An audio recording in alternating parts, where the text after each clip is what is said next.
I'm gonna have to say this one quick. I don't have time for the clock videoed, but I wanted to go over why sometimes you only get bad choices in life. Like people go, "Oh, you make terrible choices." But you also got to remember sometimes people aren't given good choices to begin with. Like for instance, I have a neurological disorder and I get seizures with caffeine or cold. Okay, I know that. But when I was homeless, and it was 6 in the morning and 0 degrees out. I'm in front of Dunkin' Donuts trying to get a cup of decaf coffee or a cup of tea. A person comes out who heard me ask if I could get a warm cup of tea, and he actually brings me a cup of coffee. He says, "There you go, kid." I say, "Thank you, of course." And he goes on his way. But now, do I drink the coffee because it has caffeine in it, or do I just hold it?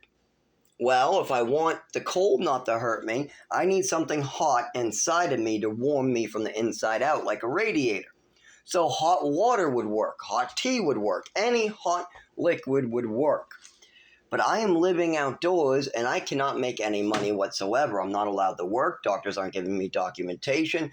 I don't have money for hot liquids. Those are prepared liquids. Food stamps don't pay for hot liquids. So, do I drink it or do I not? Caffeine I know can cause me a seizure, but if I stay in the cold, it'll cause me a seizure. I drank it. Why? Because the caffeine I've had less symptoms from than cold. And the caffeine will wear off, but the cold will be there all fucking day long. So I only had bad choices there. I either can drink the coffee, warm myself up from the inside, but have caffeine in my system, or not drink the coffee, not warm myself from the inside, and the cold will affect me even more. Those are bad choices. But those are the only choices I got. It's not like I can go inside Dunkin' Donuts. I don't have any money. They call the police. That's how they treat the homeless in this country. You buy a cup of coffee and you're homeless, you only get 15 minutes and then they call the police. If you wear a suit and a tie and come out of an Escalade and buy a cup of coffee, you can spend 10 hours at Dunkin's if you want.